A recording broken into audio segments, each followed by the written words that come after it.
A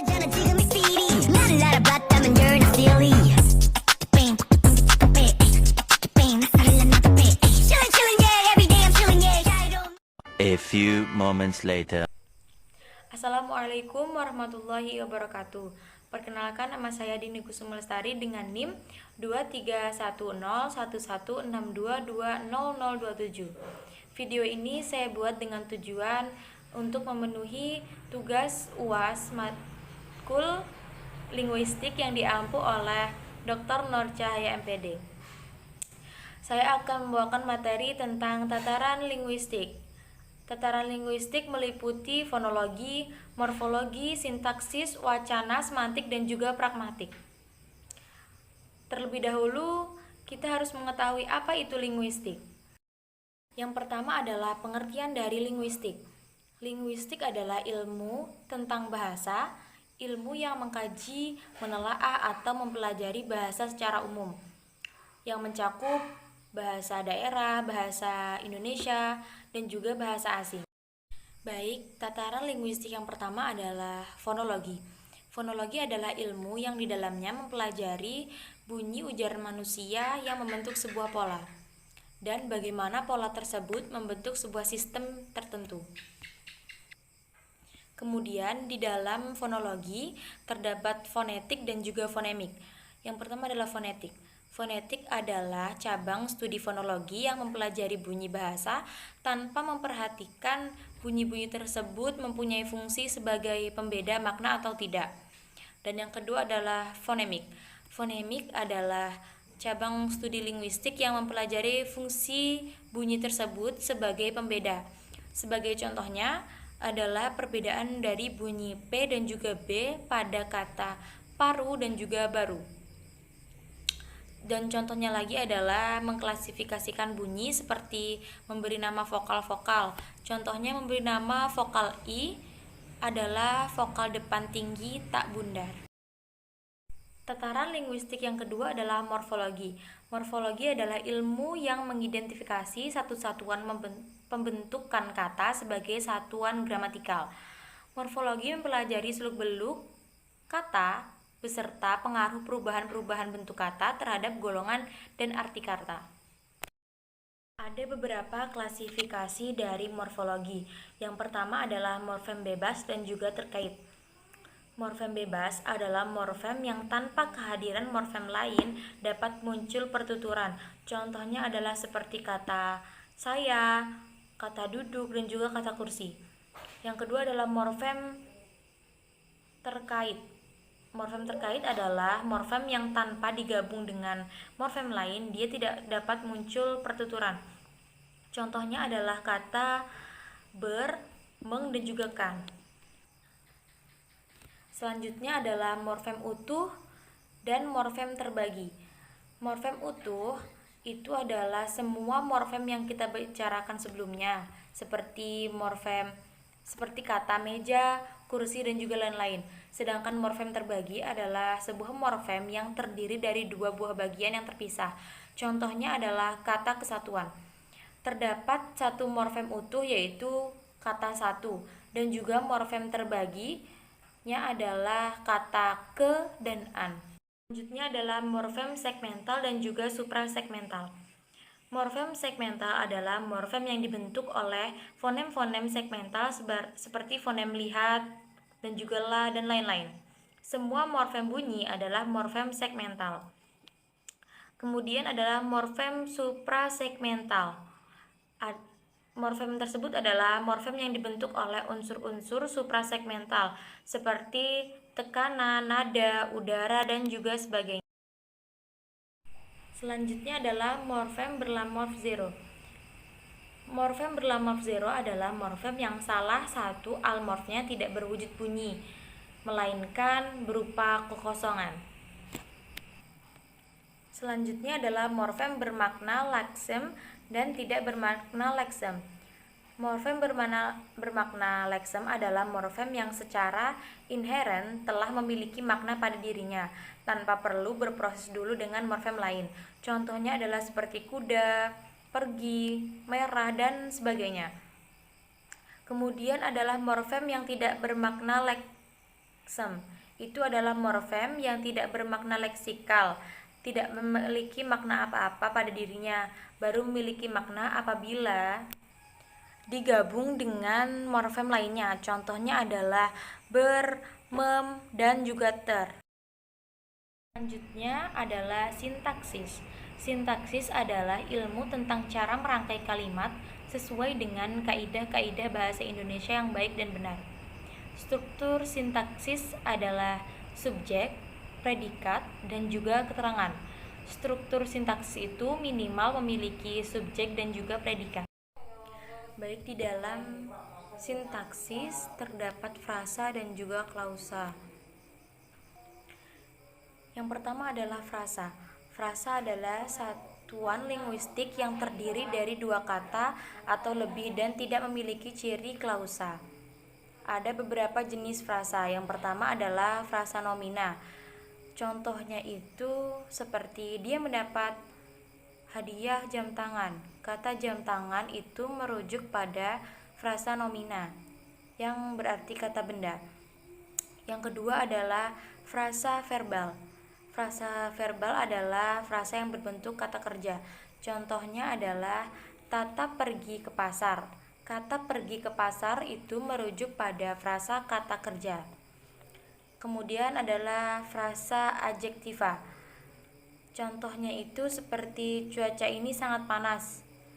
Kata sangat panas itu merujuk pada kata sifat.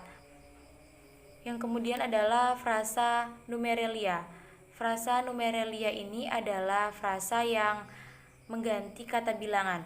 Contohnya adalah Lita memiliki 2 ekor anjing. Kata 2 ekor anjing itu merujuk pada frasa numeralia. Kemudian adalah frasa reposisional. Frasa ini adalah frasa yang memberikan unsur petunjuk atau penjelasan. Contohnya adalah kucing itu terus diam di depan rumah majikannya. Kata di depan rumah majikannya itu merujuk pada frasa reposisional. Selanjutnya adalah klausa. Klausa adalah tataran di dalam sintaksis yang berada di atas frasa dan berada di bawah kalimat. Ada 2 jenis klausa. Yang pertama adalah klausa lengkap, yaitu klausa yang terdiri atas subjek, predikat, baik disertai objek, perlengkap, keterangan, ataupun tidak. Contohnya itu seperti penangkal COVID-19 baru saja ditemukan. Penangkal COVID-19 itu adalah subjek dan baru saja ditemukan itu adalah predikat. Susunan kalimatnya seperti biasa, yaitu predikat yang diletakkan setelah subjek. Yang kedua adalah klausa tak lengkap. Memiliki unsur predikat tetapi tidak mempunyai unsur subjek. Contohnya itu menular ke manusia. Kata menular ke manusia itu tidak memiliki subjek. Kita tidak tahu menular ke manusia itu apa yang menular karena tidak terdapat subjek di dalamnya. Wacana berasal dari bahasa Sanskerta yaitu wach, wak atau vak. Artinya kata tersebut adalah berkata atau berucap. Kata wach tergolong kata kerja yang mendapatkan imbuhan akhiran berupa ana sehingga menjadi wacana. Jadi wacana dapat diartikan sebagai tuturan atau perkataan. Ada beberapa jenis wacana. Yang pertama adalah wacana lisan. Wacana lisan adalah media komunikasi lisan, dapat berupa rangkaian percakapan tuturan yang utuh dan juga selesai dari awal sampai akhir. Contohnya itu seperti dialog-dialog ekonomi dan juga dialog politik. Yang kedua adalah wacana tertulis. Wacana tertulis itu berupa rangkaian teks pada kalimat yang disusun dalam bentuk tulisan atau ragam bahasa tulis. Yang ketiga adalah wacana non-fiksi. Wacana non-fiksi adalah wacana yang didasarkan pada pola, cara, dan metode ilmiah yang dapat dipertanggungjawabkan. Yang keempat adalah wacana fiksi. Wacana fiksi ini adalah wacana yang isinya berorientasi pada imajinasi. Biasanya tampilan dan bahasanya itu mengandung keindahan. Yang kelima adalah wacana naratif. Wacana naratif adalah wacana yang menggambarkan dan menceritakan sesuatu dengan jelas dan juga Contohnya adalah seperti novel, mitos, cerita rakyat, dan juga sebagainya. Yang keenam adalah wacana argumentasi. Wacana argumentasi ini adalah wacana yang diciptakan untuk membuktikan suatu kebenaran. Sebuah argumentasi berusaha mempengaruhi serta mengubah sikap dan pendapat orang lain dengan mengajukan bukti-bukti. Yang ketujuh adalah wacana deskriptif. Wacana deskriptif adalah wacana yang berusaha menyajikan objek atau hal dengan sedemikian rupa sehingga objek tersebut benar-benar jelas. Linguistik yang kelima adalah semantik. Semantik adalah istilah yang digunakan untuk menyebut bidang linguistik yang mempelajari hubungan antara tanda-tanda linguistik dengan hal yang ditandainya dan mempelajari makna atau arti dalam bahasa. Ada beberapa jenis makna dalam semantik sebagai berikut. Yang makna gramatikal, makna leksikal, makna konseptual, makna referensial, makna non-referensial, makna konotatif, makna denotatif, makna konseptual, makna asosiatif, makna istilah, makna idiom, dan juga makna peribahasa. Selanjutnya adalah jenis-jenis perubahan makna. Yang pertama adalah perubahan makna meluas. Perubahan makna meluas adalah perubahan makna dari kata yang dulunya itu bermakna sempit menjadi lebih luas atau umum. Contohnya itu seperti kata ibu. Kata ibu itu dulunya digunakan untuk menyebut orang yang telah melahirkan kita. Namun seiring berkembangnya zaman, kata ibu tersebut digunakan untuk menyebut orang yang lebih tua dari kita atau wanita yang sebaya dengan ibu kita. Kemudian yang kedua adalah perubahan makna menyempit. Perubahan makna menyempit adalah perubahan makna dari makna yang awalnya meluas dan umum, kemudian berubah menjadi sempit. Contohnya adalah kata sarjana. Kata sarjana dulu digunakan untuk menyebut seluruh cendekiawan. Namun lambat laun kata sarjana tersebut berubah makna menjadi orang yang telah lulus atau telah menempuh pendidikan di perguruan tinggi. Kemudian yang ketiga adalah perubahan peyoratif dan juga amelioratif. Perubahan peyoratif adalah perubahan makna kata dari makna yang awalnya jelek kemudian berubah menjadi makna yang lebih baik. Contohnya itu penggunaan kata beranak untuk mengganti kata melahirkan. Yang kedua selanjutnya adalah amelioratif. Amelioratif adalah peningkatan makna kata dari makna kata yang awalnya itu jelek. Contohnya itu penggunaan kata tunasusila untuk menyebut kata pelacur. Yang selanjutnya adalah perubahan makna asosiatif. Perubahan makna asosiatif adalah perubahan makna yang berkaitan dengan keadaan di luar bahasa, yang digunakan untuk menyatakan konsep-konsep lain yang memiliki kesamaan dengan esensi, kondisi, atau fitur yang ada di dalam suatu konsep asli atau leksem. Contohnya itu seperti dalam era modern ini, bisnis mobil listrik semakin menggurita di seluruh dunia. Makna menggurita itu bukan bermakna hewan gurita, melainkan bermakna bahwa bisnis tersebut telah memiliki cabang yang banyak dan juga kuat seperti tentakel gurita.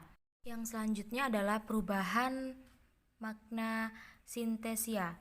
Perubahan makna sintesia ini adalah perubahan makna akibat pertukaran tanggapan dari dua indera, misalnya dari indera perasa ke indera pendengar. Dan contohnya itu seperti pada kalimat berikut.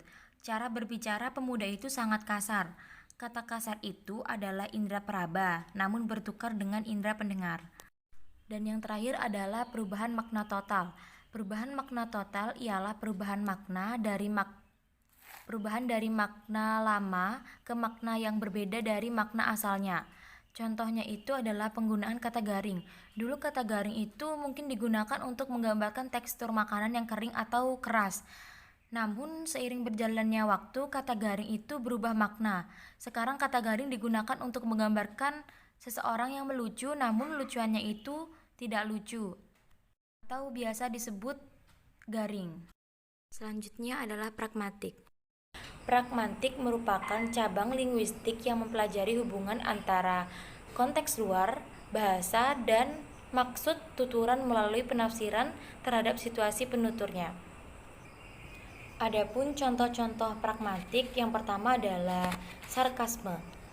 Sarkasme itu misalnya hari ini sedang hujan deras dan ada seseorang yang berkata bahwa cuaca hari ini bagus bukan? Kata-kata yang diucapkan orang tersebut berbanding terbalik dengan makna yang ingin dia sampaikan. Kata tersebut bisa berupa adalah sebuah sindiran dari sang penuturnya. Yang kedua adalah ironi.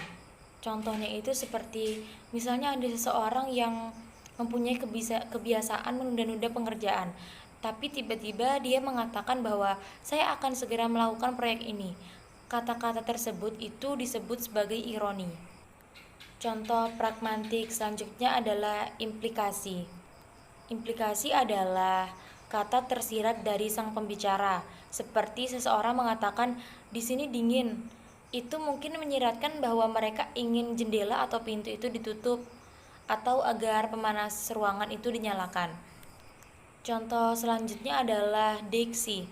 Maknanya bergantung pada konteks penggunanya. Seperti seseorang berkata, "Aku akan menemuinya di sana jam 5." Kata di sana itu kita tidak tahu di mana, dan kata jam 5 itu kita tidak tahu jam 5 pagi atau sore. Itu tergantung konteks dari sang pembicara. Baiklah, itu tadi pemaparan materi yang dapat saya sampaikan. Apabila ada kesalahan dalam penulisan, tutur kata maupun perbuatan, saya minta maaf yang sebesar-besarnya. Saya akhiri. Wassalamualaikum warahmatullahi wabarakatuh.